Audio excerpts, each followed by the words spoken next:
Illustration number 3 में अब आ जाते हैं। इलस्ट्रेशन नंबर 3 में देखिए, the promoters of glorious limited took over on behalf of the company running business with effect from 1 April 2021।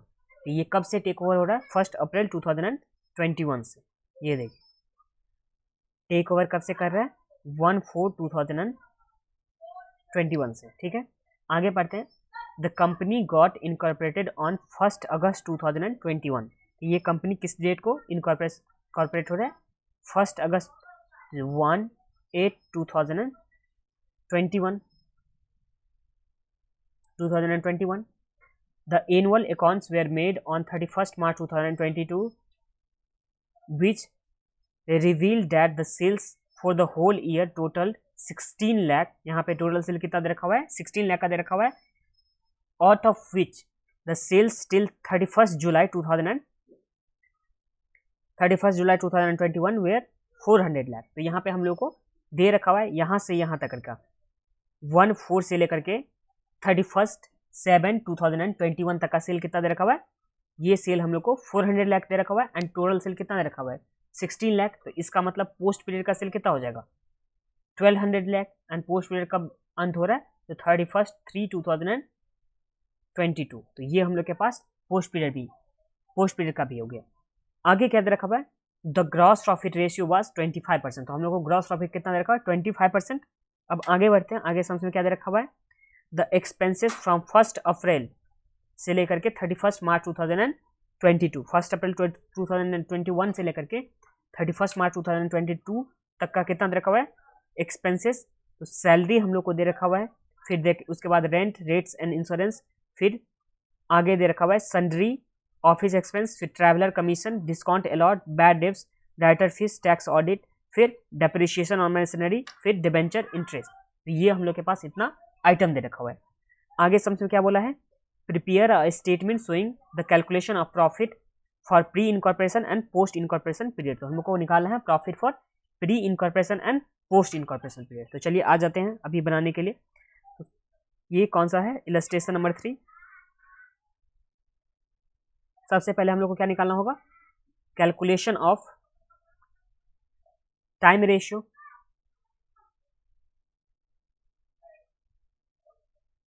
Time ratio के लिए हम लोग को 3 डेट दे रखा हुआ था। 3 डेट कब से अक्वायर हो रहा था? तो 1/4/2021 से लेकर के अक्वायर हो रहा था। फिर 1/8/2021 ये था इनकॉर्पोरेशन का पीरियड एंड ईयर एंड कब हो रहा था? 31/3/2022। तो ये हम लोग के पास ईयर एंड का दे रखा हुआ था। तो टाइम रेशियो निकालेंगे तो टाइम रेशियो क्या होता है? Pre incorporation period is to post incorporation period. तो ये प्री इनकॉर्पोरेशन पीरियड कितना यहाँ से लेकर के ये हो जाएगा 3 मंथ्स। 3 मंथ्स नहीं, 4 से 5, 6, 7, 8, तो ये कितना मंथ्स आ गया? 4 मंथ्स इज टू बचा हुआ पीरियड कितना मंथ्स है? तो 12 मंथ्स है। ये आ गया 4 मंथ्स, ये कितना आ जाएगा? 8 मंथ्स बचा हुआ पीरियड, तो 4:8। तो इस तरह से हम लोग का टाइम रेशियो कितना आ जाएगा? 1:2। यहाँ तक तो आप लोग को कुछ प्रॉब्लम नहीं है। टाइम रेशियो में क्या होता था? Pre incorporation period is to post incorporation period. Pre incorporation period कहाँ से कहाँ तक होगा? तो प्री इनकॉर्पोरेशन पीरियड हम लोग को 1/4/2021 से लेकर के 1/8/2021। तो ये कितना मंथ्स होता है? 4 मंथ्स। तो यहाँ पे आ गया कितना मंथ्स?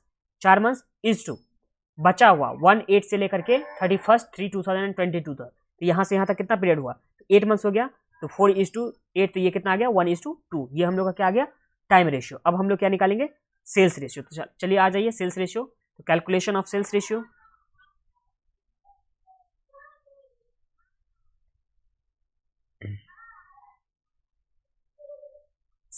सेल्स रेशियो में हम लोग को क्या निकालना होता है?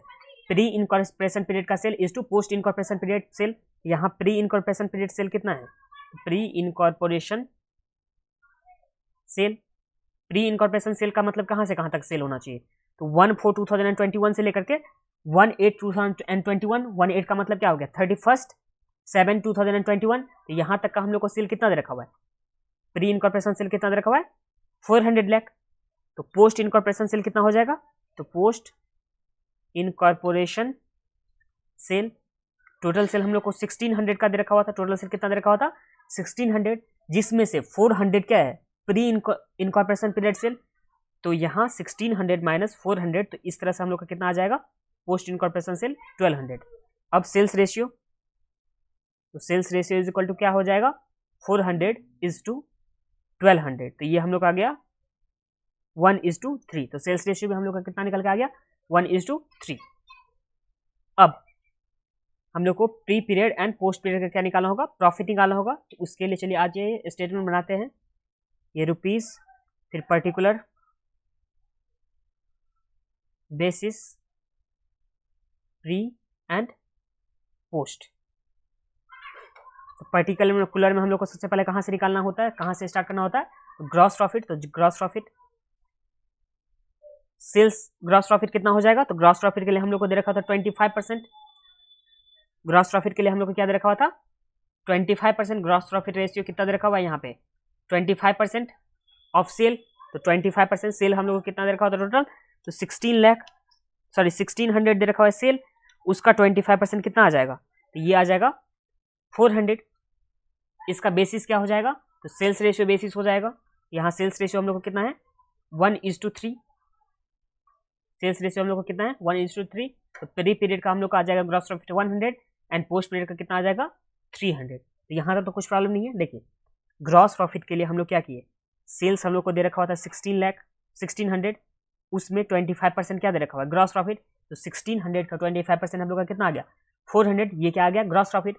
अब ग्रॉस प्रॉफिट को हम लोग किस रेशियो में बांटे हैं, तो सेल्स रेशियो में। सेल्स का रेशियो कितना दे रखा हुआ है 1:3। तो इस रेशियो में हम लोग बांटी।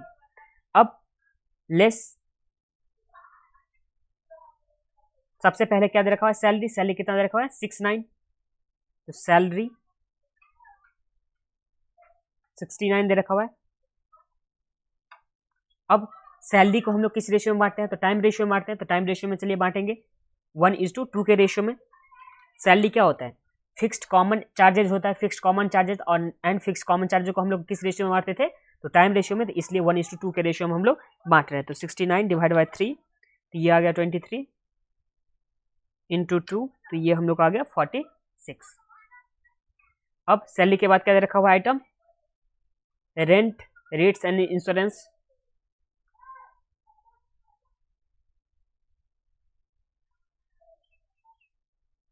ये हम लोग को कितना दे रखा हुआ है 24। तो ये 24, इसे भी हम लोग किस रेशियो में बांटेंगे, टाइम रेशियो में। तो ये आ जाएगा हम लोग का 8 आ जाएगा एंड 16। रेंट के बाद क्या दे रखा हुआ हम लोग के पास, रेंट था 24 का। उसके बाद हम लोग को दे रखा हुआ है सन्ड्री ऑफिस एक्सपेंसेस। तो ये भी कॉमन फिक्स चार्ज होता है, सन्ड्री ऑफिस एक्सपेंसेस। ये अमाउंट कितना दे रखा हुआ है इसका 66। इसे भी हम लोग किस रेशियो में बांटेंगे, तो टाइम रेशियो में इसे भी बांटेंगे। क्यों बांटेंगे, क्योंकि ये भी कॉमन फिक्स चार्जेस होता है। तो 1:2 के रेशियो में बांटेंगे तो कितना आ जाएगा 22 एंड 44। फिर आगे क्या दे रखा हुआ है सम्स में, ट्रैवलिंग कमीशन। ट्रैवलिंग कमीशन कितना दे रखा हुआ है 1600 का दे रखा हुआ है। तो ट्रैवलिंग कमीशन ये दे रखा हुआ है हम लोग को 16। इसे हम लोग बांटेंगे किस रेशियो में, इसे बांटेंगे हम लोग सेल्स रेशियो में। ट्रैवलिंग रेशियो क्या होता है, ट्रैवलिंग कमीशन क्या होता है, कब होता है, जब सेल्समैन जाता है कहीं सेल्स के बेसिस पे, तो वो क्या होता है ट्रैवलिंग कमीशन होता है। तो उस टाइम में ट्रैवलिंग कमीशन क्या माना जाएगा यहाँ पे, कि हम लोग सेल्स के लिए ही। देखिए ट्रैवलिंग एक्सपेंसेस में क्या हो सकता है, ऑफिस के पर्पस के लिए भी जा सकता है, सेल्स पर्पस के लिए। अगर सम्स में कुछ भी नहीं लिखा है तो हम लोग क्या एज्यूम करेंगे, ये सेल्स पर्पस के लिए हुआ है खर्च एंड सेल्स पर्पस के लिए हुआ है, इसलिए हम लोग इसे सेल्स के रेशियो में बांटेंगे। ठीक है, इसलिए 1:3 के रेशियो में बांट रहे हैं 16 को। तो ये हम लोग का आ गया 4, ये आ जाएगा 12। अब ट्रैवलिंग एक्सपेंस के बाद हम लोग को क्या दे रखा हुआ है डिस्काउंट अलॉट। अब डिस्काउंट अलॉट भी किस रेशियो में होगा, डिस्काउंट अलॉट किसको डिस्काउंट हम लोग अलाउ करते हैं, तो डेटर को अलाउ करते हैं। तो डेटर को अलाउ करते हैं, तो इसलिए डेटर को हम लोग डेटर किससे आता है, तो सेल्स से आता है। तो इसलिए हम लोग इसे सेल्स के रेशियो में बांटेंगे। तो ये आ गया डिस्काउंट अलॉट 12 है 1:3 के रेशियो में।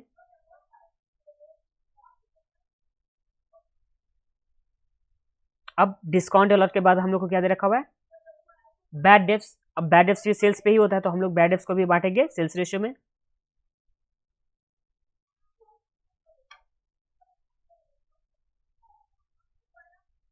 बैड डेप्स के बाद हम लोग को क्या दे रखा हुआ है सम्स में डायरेक्टर फीस। डायरेक्टर फीस क्या होता है, पोस्ट इनकॉर्पोरेशन पीरियड का होता है, क्योंकि कंपनी जब इनकॉर्पोरेट होगा उसके बाद ही उसमें डायरेक्टर आएगा, इसलिए ये माना जाएगा पोस्ट इनकॉर्पोरेशन पीरियड के लिए। तो यहाँ डायरेक्टर फीस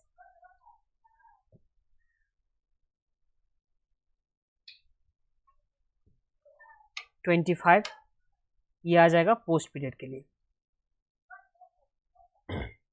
अब डायरेक्टर फीस के बाद क्या दे रखा है सम्स में, टैक्स ऑडिट।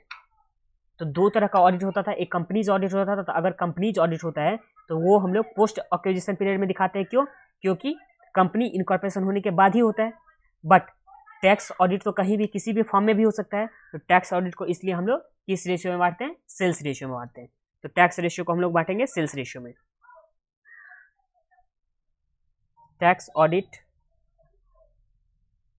9 है, 9 को हम लोग सेल्स रेशियो में 1:3 के रेशियो में बांटेंगे। तो ये कितना आ जाएगा, 9 डिवाइड बाई 4, तो ये आ गया 2.25 इंटू 3, ये आ गया 6.75। अब टैक्स ऑडिट के बाद हम लोग का नेक्स्ट आइटम क्या दे रखा हुआ है, डेप्रीशिएशन ऑन मशीनरी। तो डेप्रीशिएशन क्या होता है, कॉमन फिक्स चार्जेस होता है। इसे इसलिए हम लोग किस बेसिस में मानेंगे, टाइम रेशियो मानेंगे। तो ये आ जाएगा हम लोग का डेप्रीशिएशन, कितना अमाउंट था, 12 था। टाइम रेशियो 1:2 के 4 और 8। अब डेप्रीशिएशन के बाद हम लोग को क्या दे रखा है, डिवेंचर इंटरेस्ट। डिवेंचर कब इशू होता है, जब कंपनी के रूप में फॉर्म हो जाएगा उसके बाद ही। तो इस यहाँ पे इसलिए हम लोग डिवेंचर इंटरेस्ट को पोस्ट में ही मानेंगे। अमाउंट दे रखा हुआ है हम लोग को 11, ये हो जाएगा पोस्ट और 11। अब हम लोग प्रॉफिट निकालेंगे या लॉस, चलिए निकालते हैं। नेट प्रॉफिट, नेट प्रॉफिट कितना आ जाएगा, तो 100 minus 23 minus 8 minus 22 minus 4 minus 3 minus 1 minus 2.25 minus 4। तो ये हम लोग का कितना आ गया, 32.75। ये हम लोग का कितना आ गया, 32.75 नेट प्रॉफिट। इस नेट प्रॉफिट को हम लोग कहाँ पे ट्रांसफर करते हैं, ये ट्रांसफर टू कैपिटल रिजर्व। ये कहाँ ट्रांसफर हो जाएगा, कैपिटल रिजर्व में। प्री एक्विजिशन का जो भी प्रॉफिट होता है उसे हम लोग कैपिटल रिजर्व में ट्रांसफर करते हैं। अब पोस्ट एक्विजिशन का प्रॉफिट कितना होगा, तो इसके लिए हम लोग निकालेंगे 300 minus 46 minus 16 minus 44 minus 12 minus 9 minus 3 minus 25 minus 6.75 minus 8 minus 11। तो ये हम लोग का कितना आ गया, 119.25। तो इसी के साथ ये हम लोग का सम कंप्लीट होता है। तो अब चलिए हम लोग मिलते हैं नेक्स्ट वीडियो में।